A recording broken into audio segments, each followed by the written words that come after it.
Hello students, welcome back to my channel. Today we are going to cover the part second of the chapter number 2 secularism. ठीक है, let's begin. Last time हमने objectives of the Indian secularism के बारे में समझा था. Today we are going to cover the ways to prevent the religious domination in Indian secularism.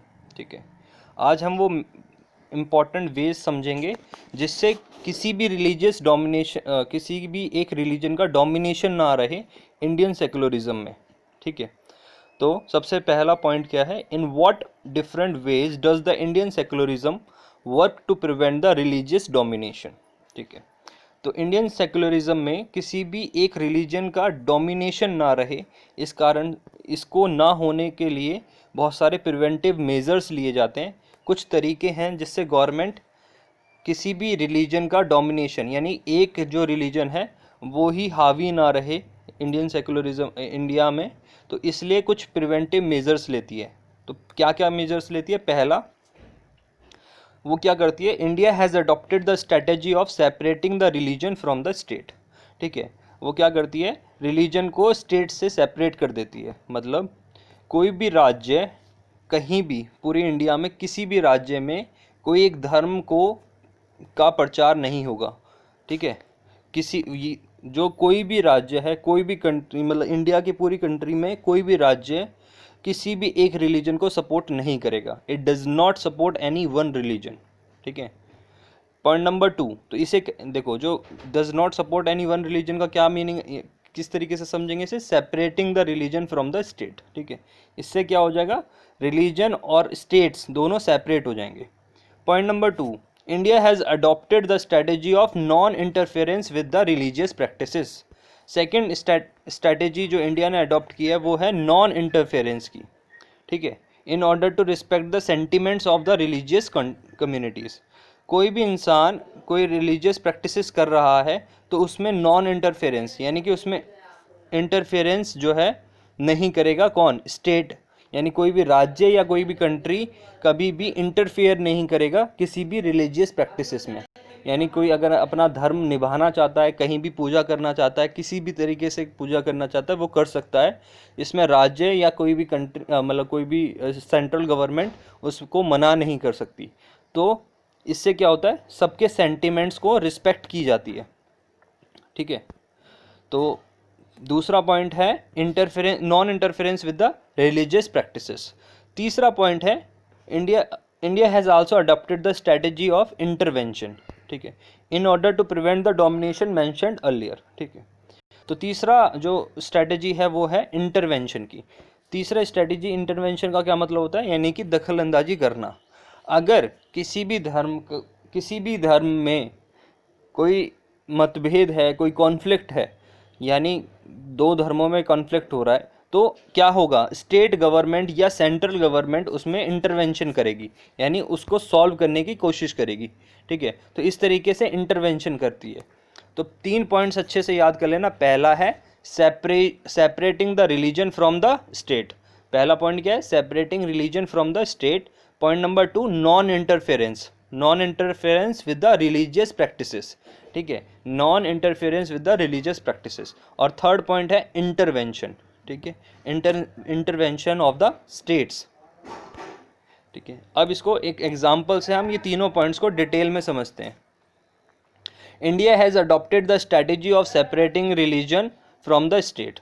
India जो है वो India has adopted the strategy of separating the religion from the state. तो India ने सबसे पहली जो स्ट्रेटेजी अपनाई थी वो क्या था, separating the religion from the state. Example क्या है इसका, in India government spaces like law courts, police stations, government schools, offices are not suppose to display or promote any one religion. ठीक है, तो पहले वाले पॉइंट में जिसमें ये कहा जाता है separating the religion from the state, इसका मीनिंग क्या होता है कि कोई भी गवर्नमेंट बॉडी, या तो वो लो कोर्ट यानी कि लॉ के जो कोर्ट्स होते हैं वो, district court, high court, supreme court, कोई भी कोर्ट किसी भी एक रिलीजन को प्रमोट नहीं करेगा. कोई भी पुलिस स्टेशन किसी भी एक रिलीजन को प्रमोट नहीं करेगा. गवर्नमेंट स्कूल भी किसी भी एक रिलीजन को प्रमोट नहीं करेंगे. गवर्नमेंट ऑफिसेस भी किसी भी एक रिलीजन को प्रमोट नहीं करेंगे, ठीक है। तो इससे क्या होता है, जितने भी गवर्नमेंट ऑफिसेस हैं वहाँ पर रिलीजन को प्रमोट नहीं किया जाता, तो इससे क्या रहता है, एक सेपरेशन बना रहता है स्टेट और रिलीजन के बीच में, ठीक है। We can not separate any religious festival in a government school premises. तो देखो, आज तुम्हें ये बात समझ में आएगा कि हर एक मतलब जो जितने भी स्कूल में हॉलीडेज़ होते हैं, तुम्हें ये लगता होगा कि सारे त्योहारों पर छुट्टी क्यों रहती है, हॉलीडेज़ क्यों रहते हैं। उसका रीज़न ये है कि इंडिया में हम किसी भी गवर्नमेंट स्कूल्स में किसी भी रिलीजन के फेस्टिवल को, किसी भी एक रिलीजन के फेस्टिवल को ना बनाया जाए, इस कारण से गवर्नमेंट स्कूल्स की छुट्टी की जाती है, ताकि सारे जितने भी रिलीजन के फेस्टिवल्स हैं सब पे छुट्टी की जाती है, ताकि सब लोग अपने घर पर अपना रिलीजन, जो भी जिनका रिलीजन है वो वहाँ पर अपना आराम से सेलिब्रेट करें, ठीक है। और इससे क्या होता है, इससे किसी एक रिलीजन का प्रमोशन नहीं होता, ठीक है।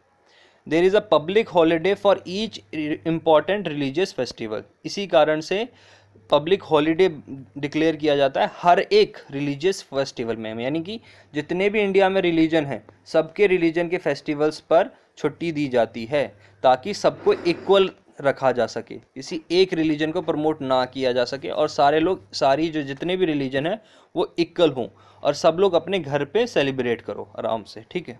तो इससे क्या हो जाता है, इक्वालिटी आ जाती है। आई बात समझे। तो हॉलीडेज़ क्यों होते हैं, क्योंकि ताकि सारे रिलीजन्स को इक्वल रखा जा सके, ठीक है, और वो सब लोग अपने घर पे सेलिब्रेट करें। दूसरा पॉइंट है हमारा नॉन इंटरफेरेंस। नॉन इंटरफेरेंस का एग्जांपल समझते हैं।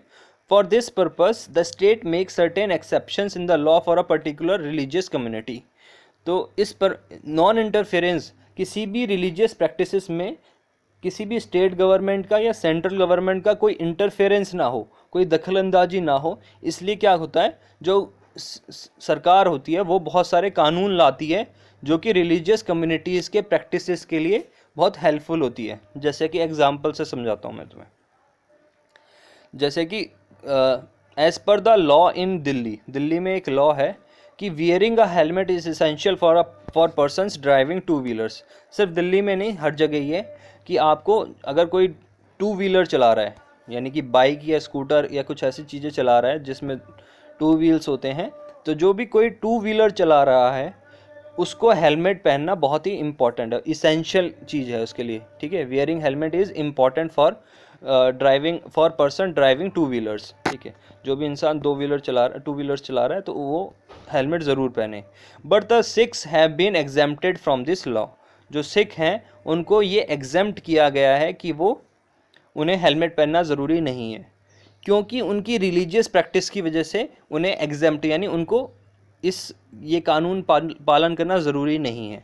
This is because wearing a pagri is very important part of the Sikh religion, ठीक है। क्योंकि क्यों सिर्फ सिख रिलीजन के लिए क्यों किया गया है ये, क्योंकि वहाँ पर वो पगड़ी पहनते हैं जो कि उनके रिलीजियस, जो उनका रिलीजन है उसमें बहुत इंपॉर्टेंट पार्ट है उनका, ठीक है।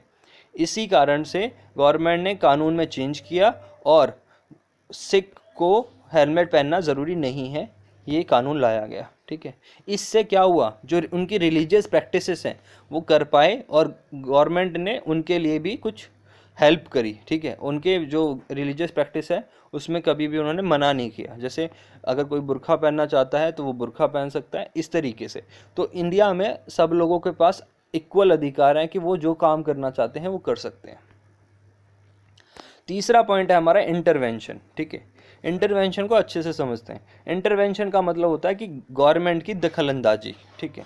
लेकिन रिलीजियस प्रैक्टिस में दखलंदाजी नहीं होती है, ठीक है। अभी आप ये समझोगे कि कहाँ पर दखलंदाजी होती है। इंटरवेंशन कब करता है स्टेट, जब कोई उसे ये लगता है कि ये गलत काम हो रहा है, तब जाके वो इंटरफेरेंस करता है, ठीक है। जैसे कि अब हम समझते हैं एग्जाम्पल से अनटचेबिलिटी का एग्जाम्पल, ठीक है। देखो, untouchability in which members of a religion, upper caste Hindu dominate other members of the same religion, some lower caste Hindus, ठीक है। देखो, हिंदू बहुत सारे होते हैं, हिंदुओं में बहुत सारे धर्म होते हैं, ठीक है। जैसे कि ब्राह्मण, क्षत्रिय, शूद्र और वैश्य, ठीक है।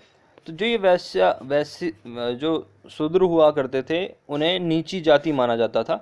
तो ऐसे ही हिंदू धर्म में दो कास्ट होती हैं, एक होती है अपर कास्ट और एक होती है लोअर कास्ट। ठीक है, जो अपर कास्ट हिंदू हैं वो लोअर कास्ट हिंदू के साथ बैठना पसंद नहीं करते, उनके साथ खाना पसंद नहीं करते, उनके साथ अनटचेबिलिटी वाला व्यवहार करते हैं। अनटचेबिलिटी मतलब उनको छूना मना है। जो अपर कास्ट वाले हिंदू होते हैं वो लोअर कास्ट वाले हिंदुओं से दूरी बना के रखते हैं, उन्हें छूना पसंद नहीं करते। ठीक है, इसे कहा जाता है untouchability. The Indian constitution bans the practice of untouchability. देखो, तो ये रिलीजन के अंदर हो रहा था, इसके अंदर जो स्टेट गवर्नमेंट है, जो राज्य सेंट्रल गवर्नमेंट है, उसने इंटरवेंशन किया और जो ये प्रैक्टिस थी अनटचेबिलिटी को, इसको पूरी तरीके से बैन कर दिया। ठीक है, इसको पूरी तरीके से ख़त्म कर दिया। देखो, तो ये क्या हुआ, इंटरवेंशन हुआ। ठीक है, स्टेट गवर्नमेंट ने क्या किया, इंटरवीन करा और इस प्रैक्टिस को पूरी तरीके से बैन कर दिया, क्योंकि ये गलत प्रैक्टिस थी।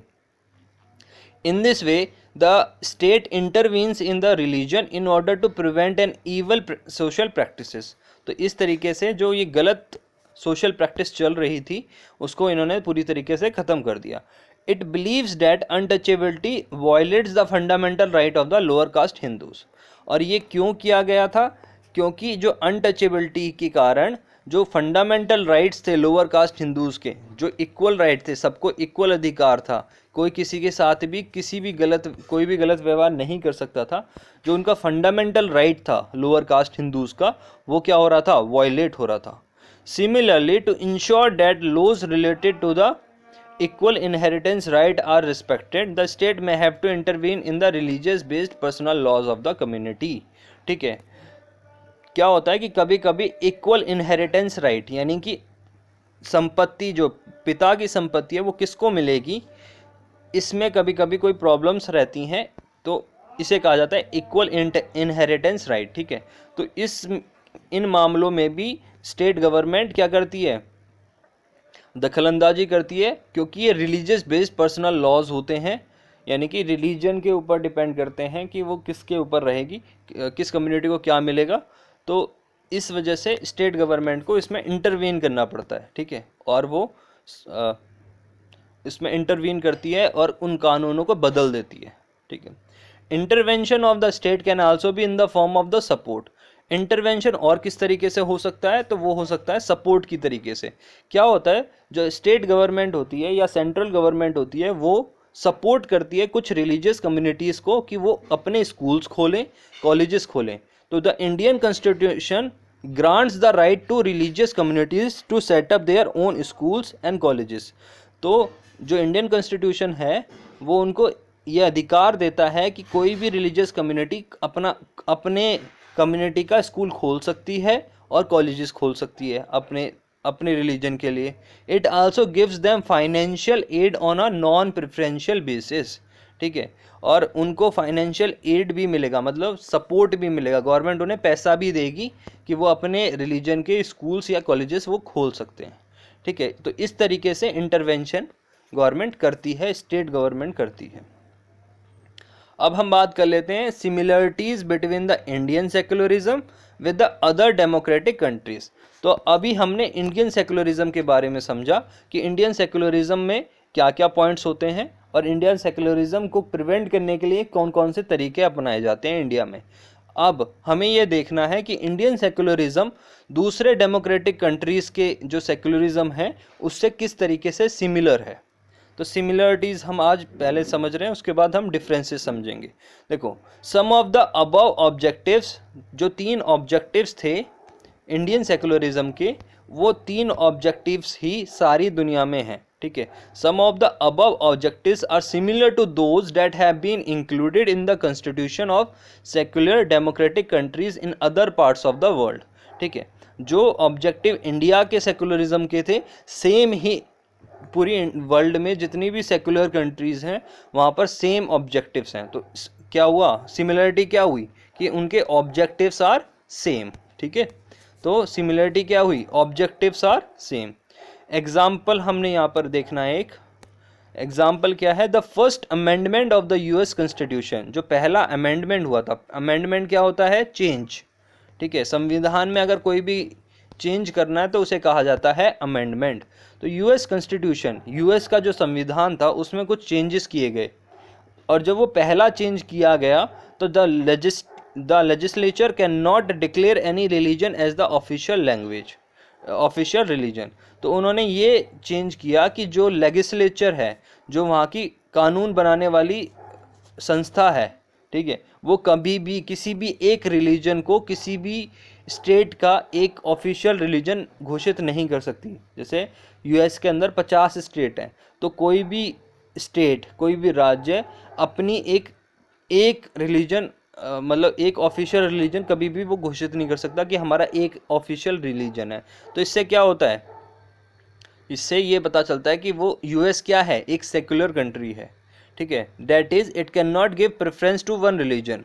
इससे ये पता चलता है कि वो किसी भी एक रिलीजन को प्रेफरेंस नहीं दे रहा, और वो सारे रिलीजन्स को, जितने भी धर्म हैं, सबको इक्वल मानता है।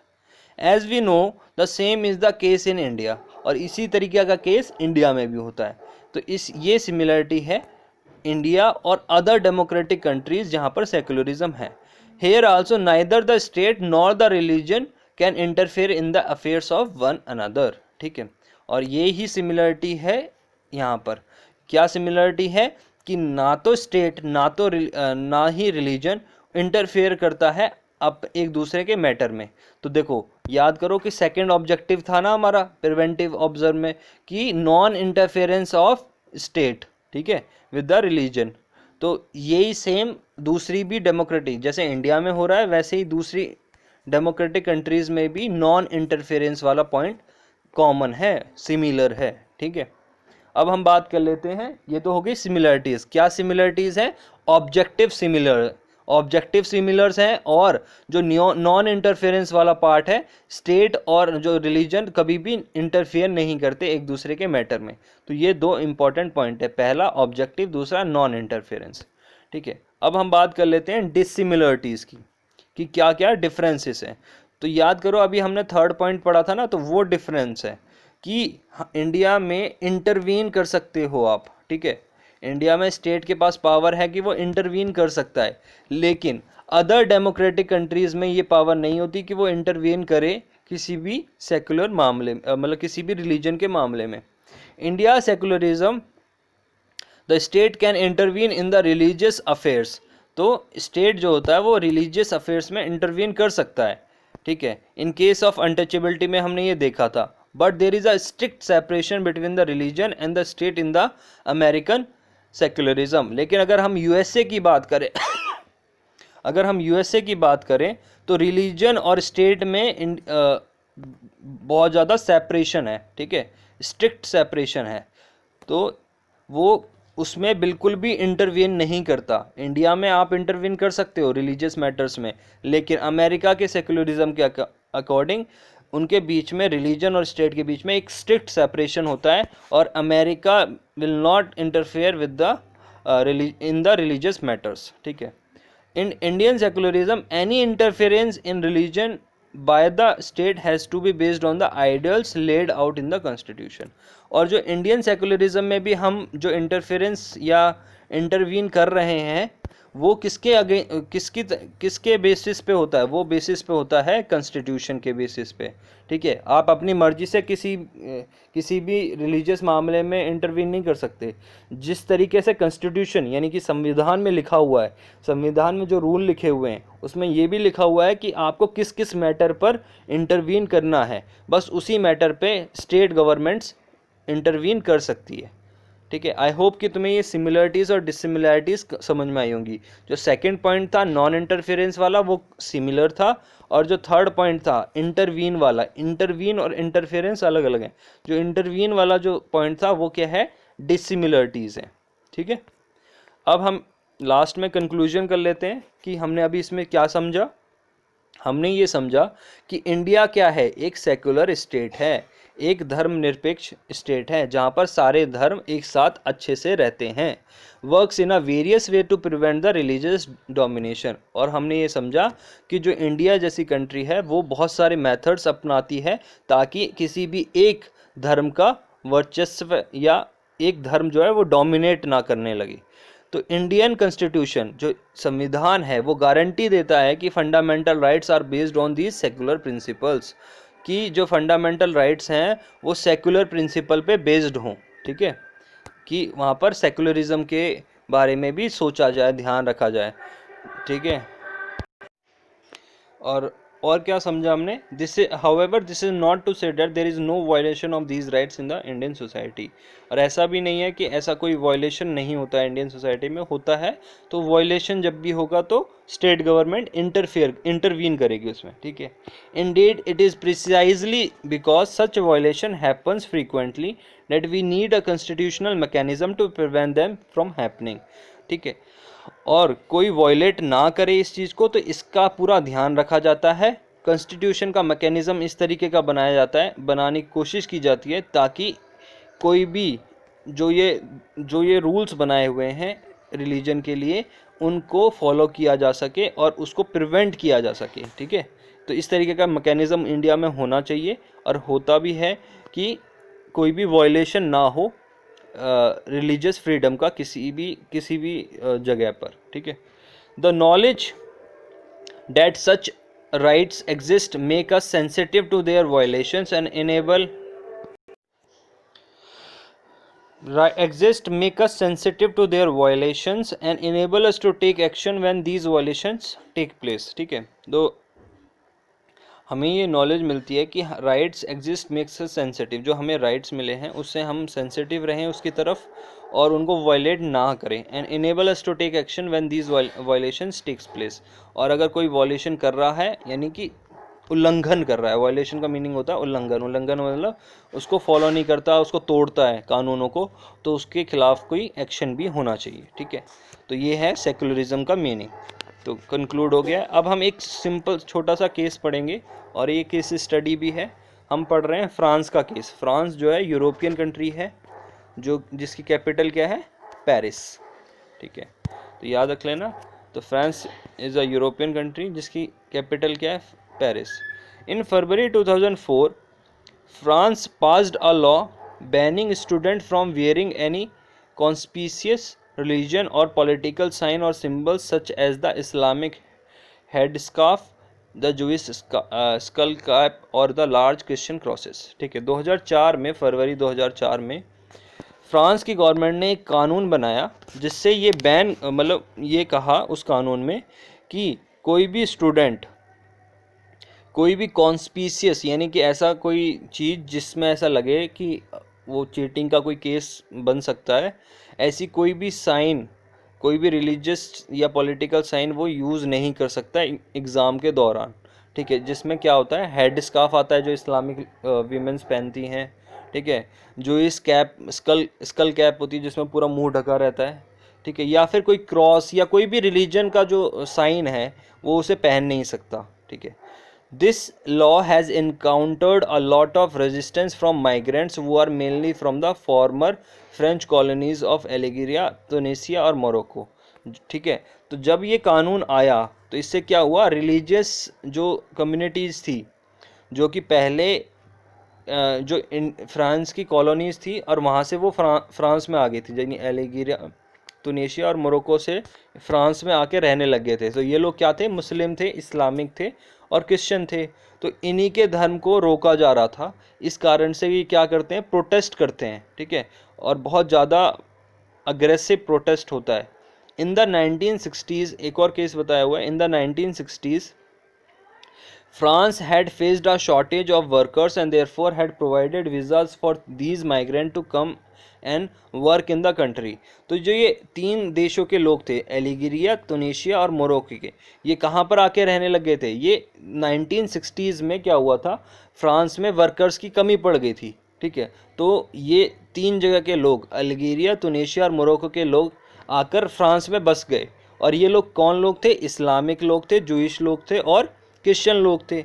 अब ये लोग अपने धर्म को फॉलो करते थे। और ये क्या करते थे, हेड स्कार्फ पहनते थे, स्कल कैप पहनते थे, और जो क्रिश्चियंस होते हैं वो एक क्रॉस का जो साइन वाला मतलब एक होता है नेकलेस जैसा होता है, तो वो पहनते हैं। ठीक है, तो क्या हुआ, जब फ्रांस की गवर्नमेंट ने 2004 में इसको बैन कर दिया, इन्हें पहनने से बैन कर दिया, तो बहुत सारे लोगों ने इसके ऊपर क्या किया, प्रोटेस्ट किया। The daughters of these migrant immigrants often wear head scarfs while attending school. लेकिन प्रोटेस्ट किस तरीके से किया कि गवर्नमेंट ने तो बैन कर दिया, लेकिन फिर भी लोग क्या है, हेड स्कार्फ पहनकर स्कूल जा रहे थे। ठीक है, however with this passing of this new law they have been expelled from their schools for wearing head scarfs. तो देखो यहाँ पर सेकुलरिज्म नहीं था, इस कारण से क्या हो रहा था, उनके धर्म के साथ गलत व्यवहार हो रहा था। और जब वो मतलब जो जो बच्चे हेड स्कार्फ्स पहन के जा रहे थे उनको स्कूल से निकाल दिया गया।